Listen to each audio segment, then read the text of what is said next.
నమస్తే welcome to V3 news లక్ష్యం సమాజహితం నేను మహేష్ ముందుగా వార్తలోని ప్రధాన అంశాలు ఏపీలో ఘనంగా చంద్రబాబు జన్మదిన వేడుకలు కేక్ కట్ చేసి సంబరాలు జరుపుకున్న టీడీపీ నేతలు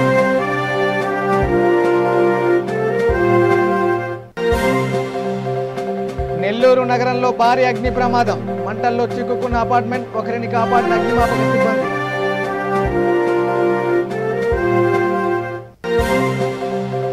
చిత్తూరు జిల్లా మదనపల్లిలో రోడ్డు ప్రమాదం ఇద్దరు అక్కడికక్కడే మృతి మరో ఇద్దరి పరిస్థితి ఆందోళనకరం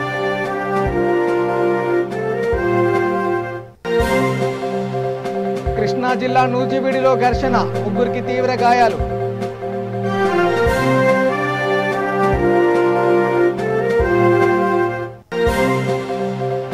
చిత్తూరు జిల్లాలో అద్భుతం చంద్రమౌళీశ్వర ఆలయంలో శివలింగాన్ని తాకిన సూర్యకిరణాలు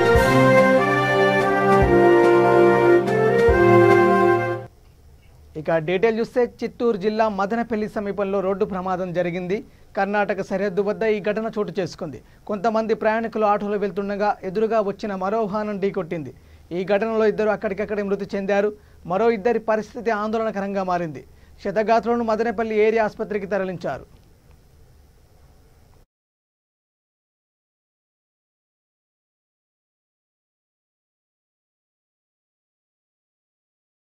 బాబు బాబు బాబు అమ్మ ఒక అయిపోయింది లేకుండా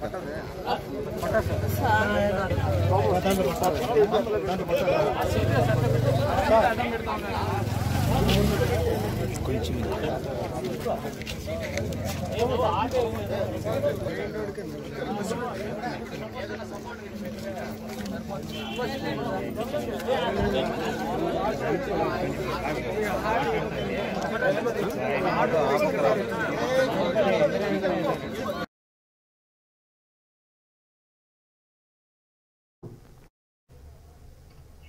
విశాఖ జిల్లా కలెక్టర్ కార్యాలయంలో మంత్రి ముత్తంశెట్టి శ్రీనివాసరావు కోవిడ్పై సమీక్షించారు కరోనా నివారణకు ప్రభుత్వం తీసుకుంటున్న చర్యలను వివరించారు కరోనా పీడితులు హోమ్ ఐసోలేషన్లో ఉండాలని సూచించారు తగు జాగ్రత్తలు పాటించాలని కోరారు ఆసుపత్రుల్లో ఎలాంటి ఇబ్బందులు లేకుండా చూడాలని సంబంధిత అధికారులను ఆదేశించారు ఈ సమావేశంలో జిల్లా కలెక్టర్ వినయ్ చంద్ అధికారులు పాల్గొన్నారు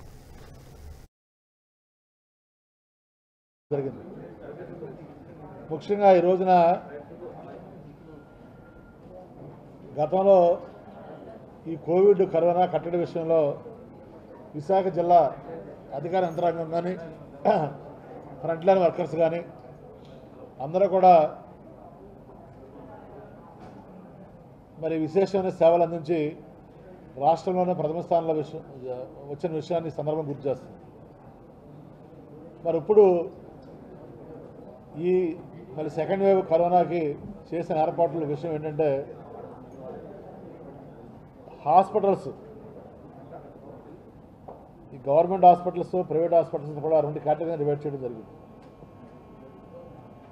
ఏ కేటగిరీ అంటే పూర్తిగా కోవిడ్ హాస్పిటల్స్ బి కేటగిరీ అంటే కొన్ని బెడ్స్ తీసుకుని కోవిడ్కి అలాట్ చేయటం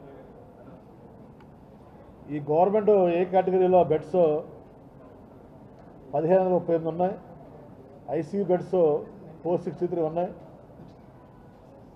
మరి వెంటిలేటర్స్ 442 వితౌట్ ఆక్సిజన్ 1538 ఉన్నాయి మరి ప్రైవేటు ఏ అంటే పూర్తి కోవిడ్ హాస్పిటల్స్లో బెడ్స్ 2552 బెడ్స్ ఉన్నాయి వాటిల్లో ఐసీయూ ఫెసిలిటీ ఉన్నాయి 175 మరి వితౌట్ ఆక్సిజన్ 493 మరి వెంటిలేటర్స్ 36 ఉన్నాయి అలాగే గవర్నమెంట్ బి దాంట్లో కూడా 530 ఉన్నాయి బెడ్స్ మరి ఆక్సిజన్తో ఉన్నాయి 165 ఉన్నాయి వాటిల్లో అలా ప్రైవేట్ బిలో 1948 అంటే 1948 ఉన్నాయి ఐసీయూ బెడ్స్ 344 ఉన్నాయి వాటిల్లో ఆక్సిజన్తో 917 ఉన్నాయి వెంటిలేటర్స్ 137 ఉన్నాయి టోటల్గా గవర్నమెంట్ ప్రైవేట్ అన్నీ కలిపి విశాఖపట్నంలో ఈ రోజుకి బెడ్స్ అవైలబిలిటీ 6568 బెడ్స్ ఉన్నాయి వాటిల్లో ICU beds 1022 oxygen beds 3113 ventilator beds 710 ఉన్నాయి కాబట్టి ఎవరో కూడా బెడ్స్ లేవు, ఆక్సిజన్ లేదు, వెంటిలేటర్స్ లేవు అని ఆందోళన చెందాల్సిన అవసరం లేదు. ముఖ్యంగా మీ అందరికీ మేము విజ్ఞప్తి చేసేది ఏంటంటే ఈ గవర్నమెంట్ హాస్పిటల్స్లో విమ్స్లో కానీ కేజీహెచ్లో సిఎస్ఆర్ బ్లాక్ కానీ చెస్ట్ హాస్పిటల్ కానీ అన్ని చోట్ల కూడా చాలా మెరుగైన సదుపాయాలు ఉన్నాయి, అనుభవమైనటువంటి డాక్టర్స్ ఉన్నారు. ముందుగా మీరు గవర్నమెంట్ హాస్పిటల్స్కే సంప్రదించండి. ఒకవేళ అక్కడ అవైలబిలిటీ లేకపోతే మీరు అప్పుడు ప్రైవేట్ హాస్పిటల్స్కి వెళ్ళండి. ప్రైవేట్ హాస్పిటల్స్లో కూడా ఆరోగ్యశ్రీ కవర్ అవుతుంది. ఆరోగ్యశ్రీ ఉన్న వాళ్ళకి ఉచితంగా ఈ వైద్యం అందజేయబడుతుంది. ఎవరైనా మీకు చేయకపోతే తప్పనిసరిగా జిల్లా అధికారులకు కంప్లైంట్ ఇస్తే వాళ్ళ మీద చర్యలు కూడా తీసుకోవడం జరుగుతుంది. ఈ ప్రైవేట్ హాస్పిటల్స్ కూడా సుమారు 33 హాస్పిటల్స్ని ఐడెంటిఫై చేయడం జరిగింది. బి కేటగిరీలో, ఏ కేటగిరీలో కూడా 6 హాస్పిటల్స్, గీతం హాస్పిటల్ ఉంటాయి, గాయత్రి విద్యా పరిషత్తు, ప్రథమ hospital, Saint Joseph, care hospital, A+ hospital, ఈ 6 కూడా ఐడెంటిఫై చేయడం జరిగింది. ఇవి పూర్తిగా కోవిడ్ కేర్ సెంటర్స్ కింద ఉంటాయి. తప్పనిసరిగా గతంలో కంటే ఉన్న అనుభవాలు దృష్టిలో పెట్టుకుని ఈసారి రెమిడిసివిర్ ఇంజెక్షన్స్ కానీ, బెడ్స్ కానీ, ఆక్సిజన్ స్టాకేజ్ కానీ, మరి వెంటిలేటర్ బెడ్స్ కానీ అన్ని చోట్ల కూడా పూర్తి స్థాయిలో అప్రమత్తం చేయడం జరిగింది. కాబట్టి ఎవరు కూడా ఆందోళన చెందాల్సిన అవసరం లేదు. విజయనగరం జిల్లా బొండపల్లి పోలీసులు భారీ స్థాయిలో గుట్కా ప్యాకెట్లను స్వాధీనం చేసుకున్నారు. ఒడిశా నుంచి నిందితులు వీటిని తరలిస్తుండగా రంగంలోకి దిగిన పోలీసులు వారి గుట్టు రట్టు చేశారు. ఈ గుట్కా ప్యాకెట్ల విలువ 3 లక్షల రూపాయలపైనని పోలీసులు తెలియజేశారు. గుట్కా ప్యాకెట్లను తరలిస్తున్న వాహనాన్ని స్వాధీనం చేసుకున్నారు.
అనంతపురం జిల్లా గుంతకల్ రైల్వే జంక్షన్లో అధికారులు కరోనా పరీక్షలను పకడ్బందీగా నిర్వహిస్తున్నారు.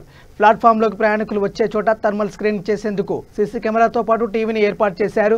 ప్రయాణికులు ప్రవేశ ద్వారం వద్దకు రాగానే కెమెరా వారి శరీర ఉష్ణోగ్రత నమోదు చేసి ఈ సమాచారాన్ని టీవీకి అందిస్తుంది. ఉష్ణోగ్రత ఎక్కువ ఉన్నట్లు నిర్ధారణ అయితే టీవీలో నుంచి శబ్దం వస్తుంది. వెంటనే సదరు ప్రయాణికులకు సిబ్బంది అక్కడ నుంచి వెనక్కి పంపుతున్నారు. Railway general manager Gajanan Mallya ఆదేశాల మేరకు ప్రతి ప్రయాణికుడిని పరీక్షిస్తున్నారు. ఈ విషయమై గుంతకల్ డివిజన్ మేనేజర్ అలోక్ తివారీ మాట్లాడుతూ ప్రయాణికుల భద్రత కోసం థర్మల్ స్క్రీనింగ్ మిషన్ను ఏర్పాటు చేశామని తెలియజేశారు.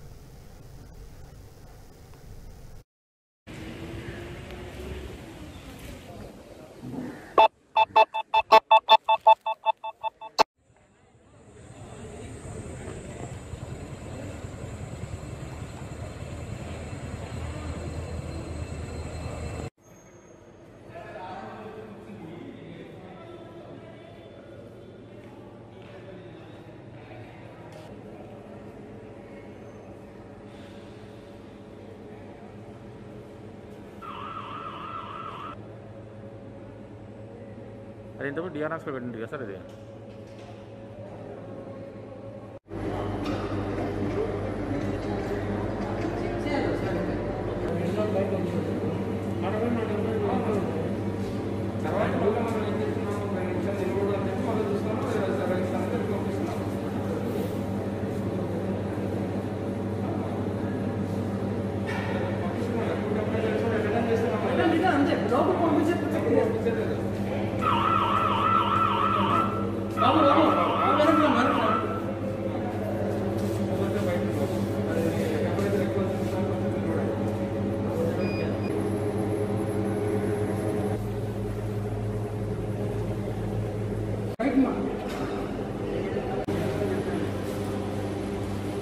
అబ్జర్వేషన్లో కూర్చోబెట్టాము. ఆ తర్వాత వాళ్ళకు కొన్ని ప్రికాషన్లు చెప్పి మళ్ళీ సెకండ్ డోస్కి ఎప్పుడు రావాలో రాసిస్తాము. సో 45 ఏళ్ళు దాటి కొన్ని జబ్బులు ఉన్నోళ్ళు 60 ఏళ్ళు అందరికీ వ్యాక్సిన్ వేస్తున్నాము. వ్యాక్సిన్ రెగ్యులర్గా జరుగుతుంది. అన్ని స్టెరైల్ ప్రికాషన్స్ తీసుకొని ఈ వ్యాక్సినేషన్ చేస్తున్నాము. ఇంతవరకు 3100 మందికి వ్యాక్సినేషన్ చేశాము.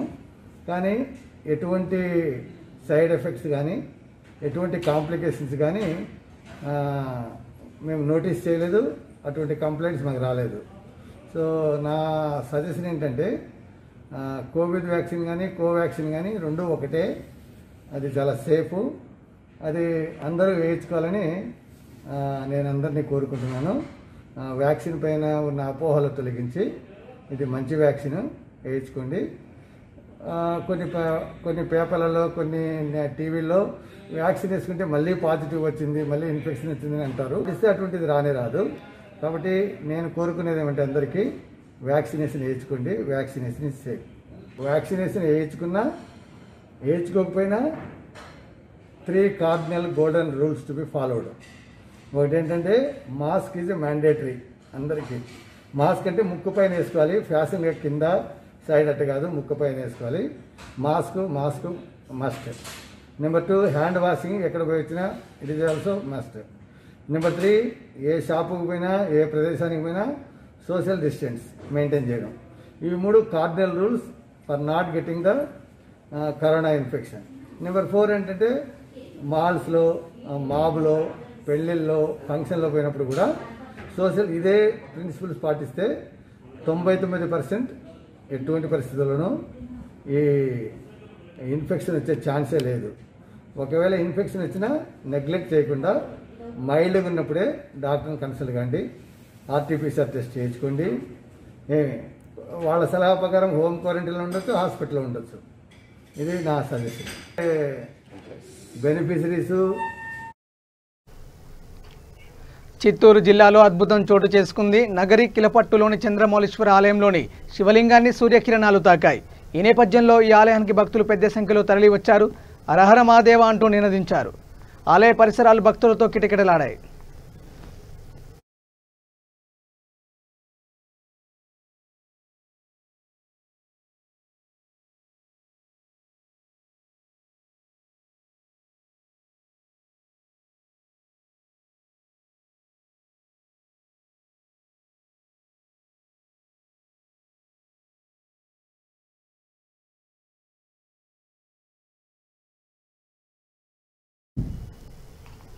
ఇక శ్రీకాకుళం జిల్లా ఎచ్చెర్ల IIITలో కరోనా కలకలం రేగింది. 14 మంది విద్యార్థులకు ఈ వైరస్ సోకింది.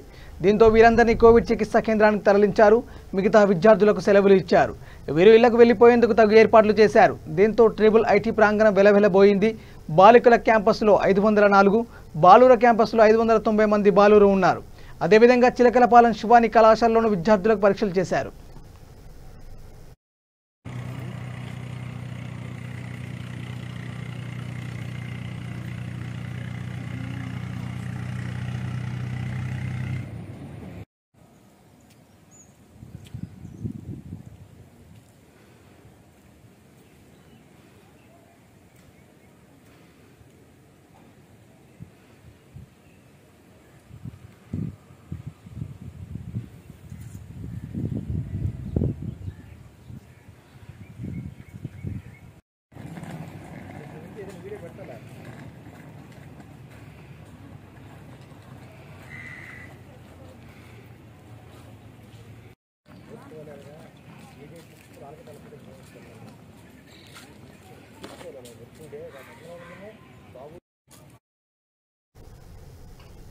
కృష్ణా జిల్లా నూజివీడులో ఘర్షణ జరిగింది. 10 యువకులు ఒకరిపై ఒకరు కర్రలు, రాళ్లతో పరస్పర దాడులకు పాల్పడ్డారు.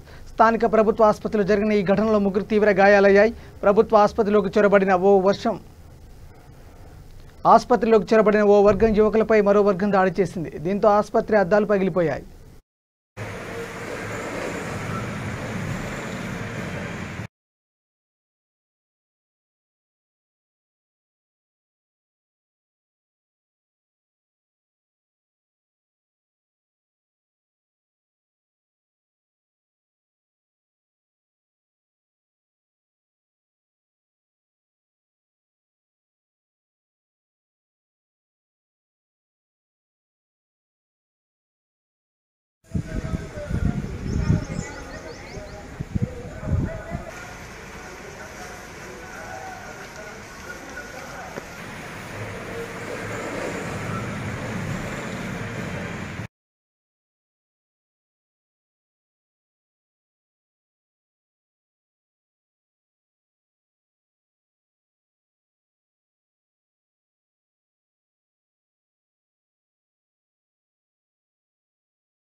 కరోనా బారిన పడిన సిబ్బందిని గుంటూరు జిల్లా అర్బన్ ఎస్పీ అమ్మిరెడ్డి పరామర్శించారు.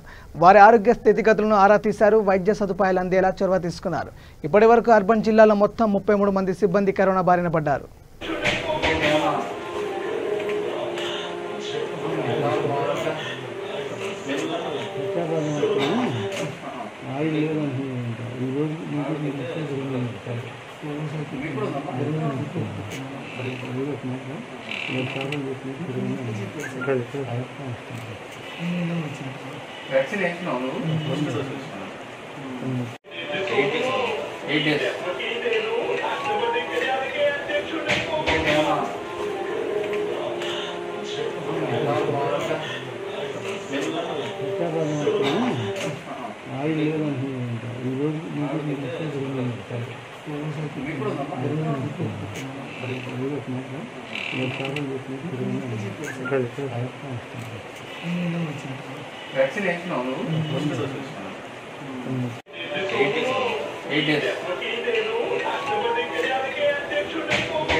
తెలుగుదేశం పార్టీ జాతీయ అధ్యక్షులు చంద్రబాబు నాయుడు 72వ జన్మదిన వేడుకలు ఘనంగా జరిగాయి.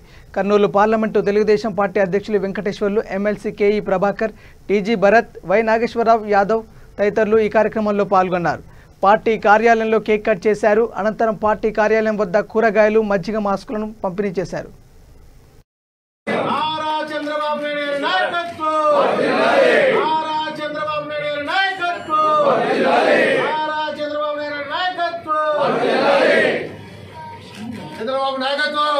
పబ్లిక్కి మాస్కులు పంచిపెట్టే కార్యక్రమము, కూరగాయలు మళ్ళీ మజ్జిగ ప్యాకెట్లు కూడా ఇచ్చే కార్యక్రమం కూడా మేము చేపట్టడం కూడా జరిగింది. ఈరోజు ఆంధ్ర రాష్ట్రానికి ఏకైకంగా భవిష్యత్తులో ఎవరైనా ఈ రాష్ట్రాన్ని ముందుకు తీసుకుపోవాలంటే ఒక నారా చంద్రబాబు నాయుడే మరి మనకి దిక్కు. ఆ విధంగా ఆయన వ్యూహ రచనలో మళ్ళీ మనం ముందరికి పోవాల్సిన అవసరం ఎంతైనా ఉంది. ఈ రాష్ట్రంలో మళ్ళీ ఎటువంటి అభివృద్ధి అనేది జరగడం లేదు. ఒకనొకప్పుడు తెలుగుదేశము మళ్ళీ ఆంధ్ర రాష్ట్రము అంటే ప్రపంచంలోనే ఒక పేరెన్నికైన రాష్ట్రంగా ఇవాళ ఒక పండగ వాతావరణంగా మరి మా నాయకుడు పుట్టినరోజు సందర్భంగా ఈ పండగ చేసుకుంటున్నామంటే ఈరోజు అటువంటి నాయకుడు తెలుగుదేశం పార్టీ సారథ్యం వహించడం మా అదృష్టం. ఒక మంచి లీడర్ ఇవాళ పార్టీని నడిపించడంలో నెంబర్ 1 లీడర్, భారతదేశంలో నెంబర్ 1 లీడర్. ఎందుకంటే అధికారం ఉన్నా అధికారం లేకపోయినా, ప్రతిపక్షం ఉన్నా, ముఖ్యమంత్రి ఉన్నా, ప్రతిపక్ష నాయకుడైనా సరే ఏ పదవిలో ఉన్నా కూడా కార్యకర్తలను జాగ్రత్తగా చూసుకోవడం, కార్యకర్తలు న్యాయం చేయడం, పార్టీని ఈ విధంగా 40 ఏళ్ల చరిత్రలో ఈరోజు పార్టీని కాపాడుకున్నటువంటి చంద్రబాబు నాయకత్వం కింద మేము పనిచేస్తాం. చాలా సంతోషంగా ఉంది. అటువంటి నాయకుడు మా పార్టీకి దొరకడం మా అదృష్టం. ఎలక్షన్ నడపాలంటే చంద్రబాబు నాయుడే. ఈరోజు రాష్ట్ర పరిపాలన బాగా చేయాలంటే, పరిపాలన విధానం బాగుండాలంటే చంద్రబాబు నాయుడే. ఈ రాష్ట్రం బాగు చేయాలంటే చంద్రబాబు నాయుడే. కానీ ఇవాళ రాష్ట్ర పరిస్థితి ఎలా ఉందో అందరికీ తెలుసు. అందుకనే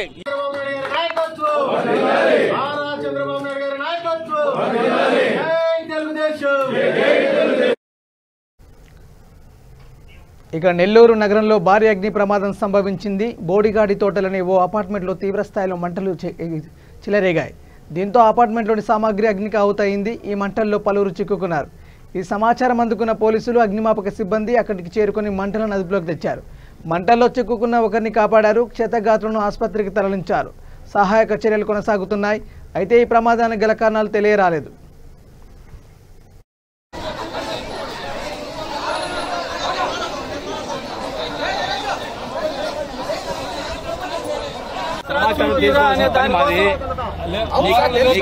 చెప్పు, లేకపోతే చెప్పబాబు.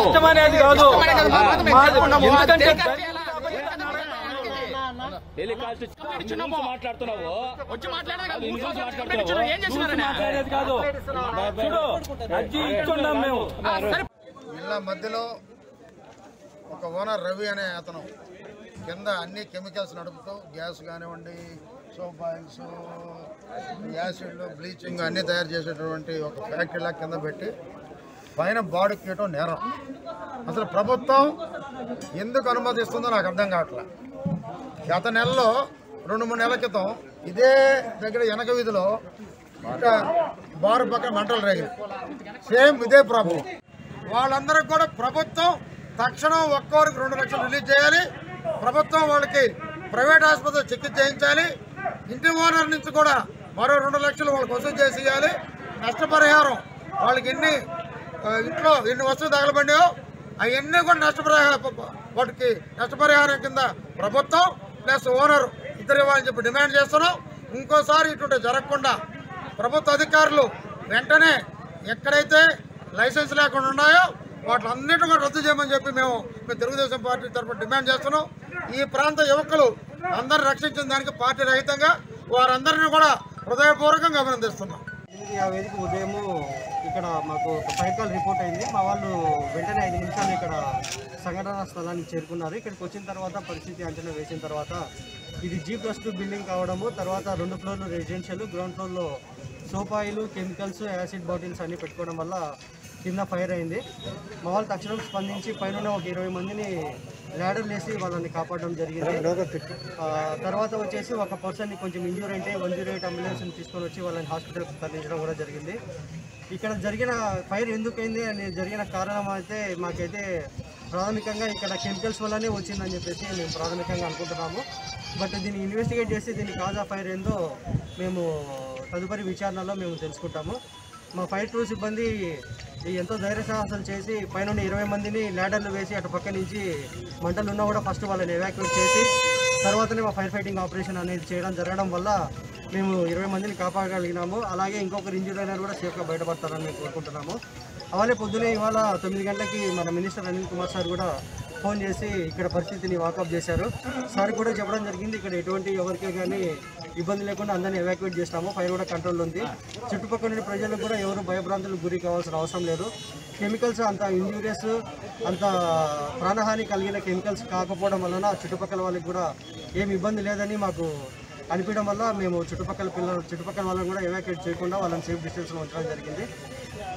తర్వాత దీనికి ఇంకా కొంచెము ఈ ఫైర్ ఆర్పడం అయితే పూర్తిగా జరిగింది. లోపల ఉండే కెమికల్స్ వల్ల ఇంకా ఈ పొగ వస్తుంది. ఆ పొగ కూడా రాకుండా ఉండడానికి ఇంకొక గంట మా వాళ్ళు దాన్ని పూర్తిగా ఇక కడప జిల్లాలో పాత కక్షలు ఒక నిండు ప్రాణాన్ని బలిగొన్నాయి. రాయచోటి నియోజకవర్గంలోని లక్కిరెడ్డిపల్లి మండలం కస్తూరి రాజుగారి పల్లెలో ఈ ఘటన జరిగింది. పాత కక్షలను మనసులో పెట్టుకుని ఒకరిని అత్యంత కిరాతకంగా హత్య చేశారు. ఎస్ఐ చిన్నపెద్దయ్య సిబ్బందితో కలిసి ఘటనా స్థలాన్ని పరిశీలించారు. ఈ సందర్భంగా ఆయన మాట్లాడుతూ హతుడిని ఓబులేసుగా గుర్తించామన్నారు. కేసు నమోదు చేసుకుని దర్యాప్తు ప్రారంభించినట్టు చెప్పారు.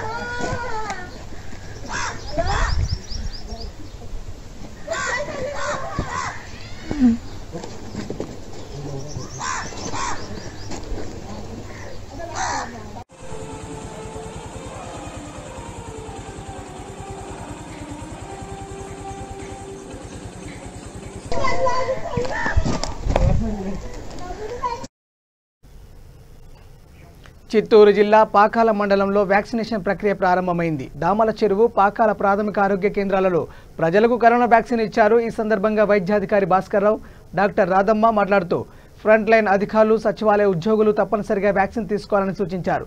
ఉద్యోగస్తులే కాకుండా 18 సంవత్సరాలు పైబడిన ప్రతి ఒక్కరూ వ్యాక్సిన్ తీసుకొని కరోనా నుంచి రక్షణ పొందాలని కోరారు.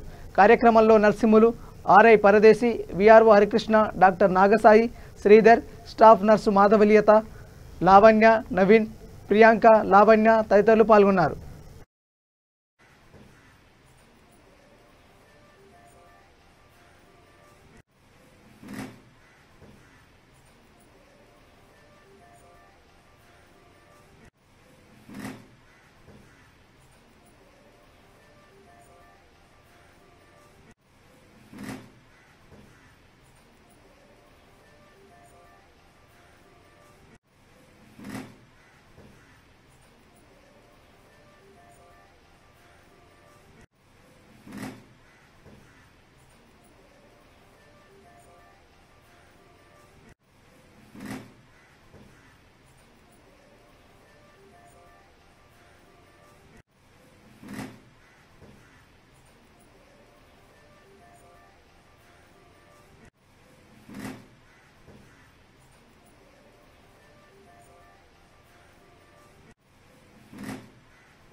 బులెటిన్ ముగించే ముందు హెడ్లైన్స్ మరోసారి.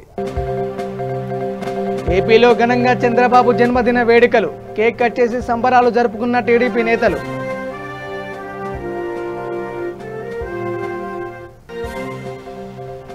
నెల్లూరు నగరంలో భారీ అగ్ని ప్రమాదం, మంటల్లో చిక్కుకున్న అపార్ట్మెంట్, ఒకరిని కాపాడిన అగ్నిమాపక సిబ్బంది.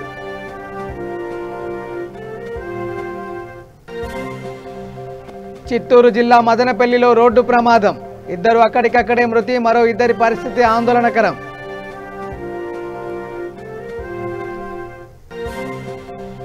కృష్ణా జిల్లా నూజివీడులో ఘర్షణ, ముగ్గురికి తీవ్ర గాయాలు.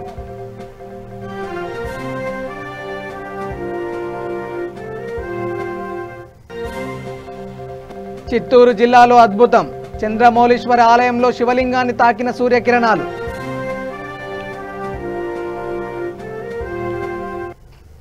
ఇవి bulletin updates. Keep watching with news. లక్ష్యం సమాజహితం. నమస్కారం.